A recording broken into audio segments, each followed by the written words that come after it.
오늘은 성공의 레시피란 제목으로 말씀을 나누겠습니다.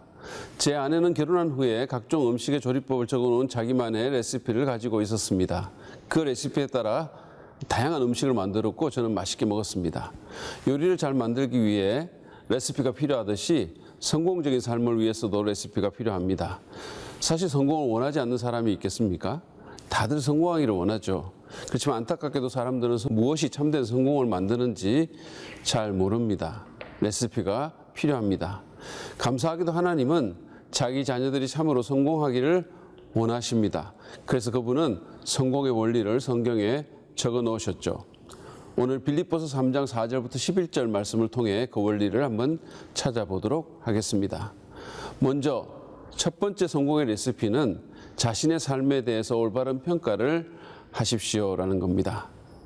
바울은 예수 믿기 전에 많은 것을 가진 사람이었습니다. 4절에서 그는 자기가 육체에 신뢰를 둘 만한 사람이라고 그렇게 말을 했습니다. 누구보다도 인간적인 조건이 뛰어나다는 뜻이죠. 5절, 6절에는 그것들을 구체적으로 열거합니다. 자신이 아끼고 자랑했고 소중히 여겼던 것들의 목록이죠. 그의 말을 한번 들어보시죠. 나는 난지 8해 만에 할례를 받았고 이스라엘 민족 가운데서도 베냐민 지파요, 히브리 사람 가운데서도 히브리 사람이요, 율법으로는 바리새파 사람이요, 열성으로는 교회를 박해한 사람이요, 율법에 의로는 흠잡힐 데가 없는 사람이었습니다. 그는 정통 유대인이며 이스라엘 초대왕의 자손이었습니다. 히브리 말을 할 줄 아는 제대로 된 히브리인이었고 바리새파라는 엘리트 그룹에 속해 있었으며 동료들을 뛰어넘는 열정과 에너지로 놀라운 성취를 했습니다. 그리고 도덕적으로 탁월한 삶을 살았습니다. 이 목록의 화려함이 우리에게는 잘 와닿지 않을지 모르지만 당시에 이것은 대단한 것이었습니다. 척 스윈돌은 이것은 오늘날 퓰리츠상 수상자이며 영예의 훈장 수여자이며 MVP이며 금메달리스트와 같은 것이다 라고 했습니다. 바울의 목록은 당시의 사람들에게 그야말로 찬란한 영광이었습니다. 아무도 그를 무시할 수 없었고 사람들은 부러움과 존경의 눈으로 그를 바라보았을 것입니다. 그렇지만 바울은 자신의 삶을 재평가하게 되었습니다. 왜냐하면 그리스도를 만났기 때문입니다. 7절에 그는 내게 이루었던 것은 무엇이든지 그리스도 때문에 해로운 것으로 여기게 되었습니다 라고 말합니다. 사도행전에 묘사된 것처럼 그는 예수 믿는 사람들을 박해하기 위해 이스라엘 국경을 넘어서 다메섹으로 가다가 부활하신 예수 그리스도를 만납니다. 눈이 멀도록 밝은 빛을 보았고 그로 인해서 육신의 눈은 멀었지만 처음으로 그는 하나님의 것을 보았습니다. 주님의 완전한 의, 영광의 강체에 비할 때 자신이 소중히 여기던 인간적인 배경과 성취 같은 것들은 오물과 같이 여겨졌습니다. 해가 뜨면 모든 별들과 달의 빛이 사라지듯 바울은 자신의 삶을 새롭게 보았습니다. 그는 그리스도를 만나면서 삶을 다시 평가하게 되었습니다. 이것이 진정으로 성공적인 삶을 향한 그의 첫걸음이었습니다. 개인이든 그룹이든 평가는 성공을 위해 필수적입니다. 여러분 스스로에게 한번 물어보십시오. 나는 정말 어떤 모습인가? 내 영혼은 어떤 형편인가? 내 인생은 이대로 가도 괜찮은가? 내가 추구하는 것, 소중히 여기는 것, 그것은 정말 가치 있는 것인가? 이렇게 살다가 죽으면 후회하지 않을 수 있을까? 예수 그리스도는 자꾸만 우리에게 우리의 삶을 재평가하라고 도전합니다. 그렇게 할 때 성공적인 삶을 살 수 있기 때문입니다. 두 번째로 성공의 레시피는 현명한 선택을 하라는 것입니다. 오늘 본문에서 바울은 선택에 직면했습니다. 그리스도께서 제시한 가치와 삶을 쫓을 것인가? 아니면 자신이 지금까지 추구했던 것들을 쫓을 것인가? 바울은 그리스도를 얻기 원했습니다. 그래서 그는 다른 모든 것을 포기했다고 고백합니다. 8절에서 9절 말씀을 보시죠. 그뿐만 아니라 내 주 예수 그리스도를 아는 지식이 가장 고귀하므로 나는 그 밖에 모든 것을 해로 여깁니다. 나는 그리스도 때문에 모든 것을 잃었고 그 모든 것을 오물로 여깁니다. 나는 그리스도를 얻고 그리스도 안에 있는 사람으로 인정받으려고 합니다. 나는 율법에서 생기는 나 스스로의 의가 아니라 그리스도를 믿는 믿음으로 말미암아 오는 의, 곧 믿음에 근거하여 하나님에게서 오는 의를 얻으려고 합니다.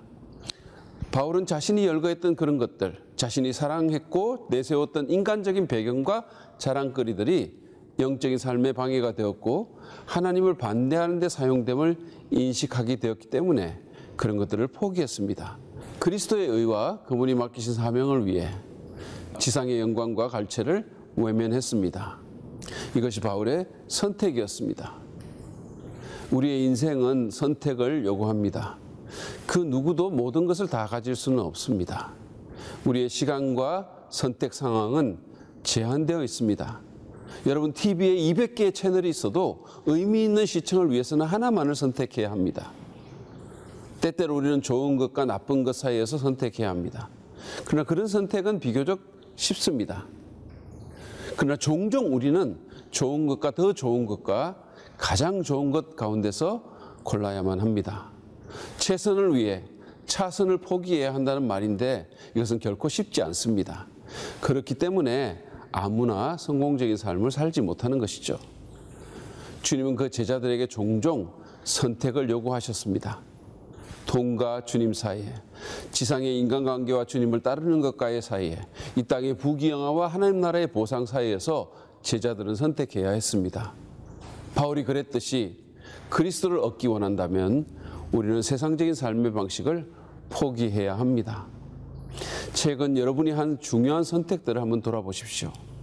그것은 예수 그리스도 안에서 여러분의 자유와 가능성을 더 진작시키는 것이었습니까?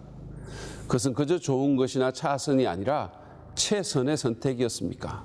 남미의 아우카 인디언에게 선교하러 가서 자신의 목숨을 바쳤던 짐 엘리엇 선교사는 영원한 것을 얻기 위해 영원하지 않은 것을 주는 자는 바보가 아니다 라는 말을 한 적이 있습니다. 우리가 주님의 평안과 능력과 은혜를 얻기 위해 이 땅에 속한 무언가를 포기한다면 그것은 바보짓이 아닙니다. 우리가 영적으로 탁월한 삶을 살기 위해, 하나님 나라를 위해서 영향력 있는 삶을 살기 위해 우리의 시간과 돈과 에너지를 희생한다면 우리는 바보가 아닙니다. 아니, 오히려 여러분은 성공적인 삶을 위한 아주 현명한 선택을 한 것입니다. 이제 성공의 세 번째 레시피를 살펴보겠습니다. 그것은 그리스도와의 관계를 개발하라는 것입니다. 바울은 그리스도를 알고 그분의 고난에 동참함을 통해 그 부활의 능력을 깨닫기 원했습니다. 10절부터 11절 말씀을 보시죠. 내가 바라는 것은 그리스도를 알고 그분의 부활의 능력을 깨닫고 그분의 고난에 동참하여 그분의 죽으심을 본받는 것입니다. 그래야 나는 어떻게 해서든지 죽은 사람들 가운데서 살아나는 부활에 이르고 싶습니다. 여기서 안다, 깨닫다라고 묘사된 것은 이성적 지식이 아니라 관계적, 경험적 지식입니다. 바울은 그저 피상적인 종교인이 되기를 원치 않았습니다. 그는 예수를 점점 더 알기 원했습니다. 그분과의 친밀하고 생명력 넘치는 관계를 개발하기 원했죠. 리더십의 전문가인 존 맥스웰에 의하면 성공은 무엇을 아느냐보다 누구를 아느냐에 달려 있습니다. 실제로 성공한 사람들의 경우 관계가 그들의 성공에 지대한 영향을 미치는 것을 볼 수 있습니다. 우리는 올바른 사람과 친밀한 관계를 개발해야 합니다. 그것은 인생에서 매우 중요합니다. 좋은 사람을 만나서 성공하기도 하고 나쁜 관계로 망하기도 합니다. 그러나 그런 사람과의 관계와는 비교도 안 되게 중요한 것이 있는데 그것은 바로 그리스도와의 관계입니다. 바울을 비롯하여 헤아릴 수 없이 많은 사람들이 그리스도와의 관계를 통해 삶을 꽃피웠습니다. 여러분, 그리스도와의 관계를 개발하십시오. 그분이야말로 우리에게 힘과 용기와 영감을 주며 필요한 자원을 공급하는 분이십니다. 그분이야말로 우리의 잠재력과 가능성을 온전히 드러내며 우리를 참된 의미의 성공으로 인도하시는 분입니다. 다른 모든 인간관계에서 마찬가지로 그리스도와의 관계에 있어서도 그 관계를 개발시키려는 의도적인 노력이 필요합니다. 마음의 문을 열고 그분을 초청해서 말씀과 기도를 통해 그분과의 대화를 추구해야 합니다. 경건서적을 읽고 찬양도 듣고 소그룹 모임과 예배에도 가야 합니다. 죄가 있으면 신속히 처리하고 고난이나 위기에도 올바르게 반응해야 합니다. 가만히 있으면 시간이 가도 관계는 개발되지 않고 오히려 더 소원해집니다. 그리스도를 더 깊이 압시다. 바울처럼 그분의 부활의 권능을 경험할 뿐 아니라 그분의 고난에도 참여합시다. 그분을 더 알면 내 삶은 더 지혜로워지며 내 인격은 더 매력적이 될 것입니다. 내 가치관은 바로 서게 될 것이고 내 선택은 현명해질 것입니다. 내게는 능력과 여유가 생길 것입니다. 나는 성공에 더 가까이 다가가게 될 것입니다.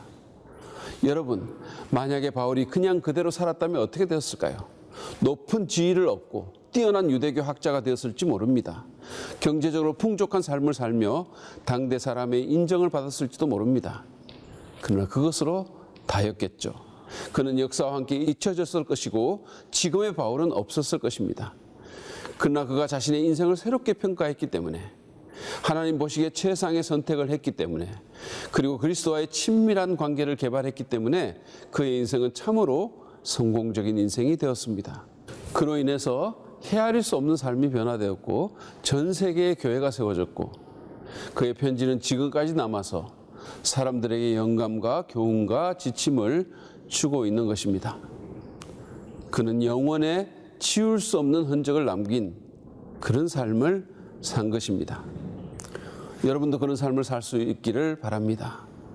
세상에서 말하는 일시적이고 지상적이고 종종 이기적인 그런 성공이 아니라 하나님께서 인정하시는 진정한 성공을 하시기를 바랍니다. 사람들에게 영향을 주고 긍정적인 변화를 초래하는 그런 사람들이 되기를 바랍니다. 여러분, 성공의 레시피를 기억하십시오. 정기적으로 자신의 삶과 인격과 가치관을 재평가하고 삶의 선택마다 기도하는 마음으로 최상의 선택을 하며 예수 그리스도와의 친밀한 관계를 개발하는데 여러분의 삶을 투자하시기 바랍니다. 여러분은 성공할 수 있을 것입니다. 그런 축복이 우리 모두에게 있기를 간절히 바랍니다.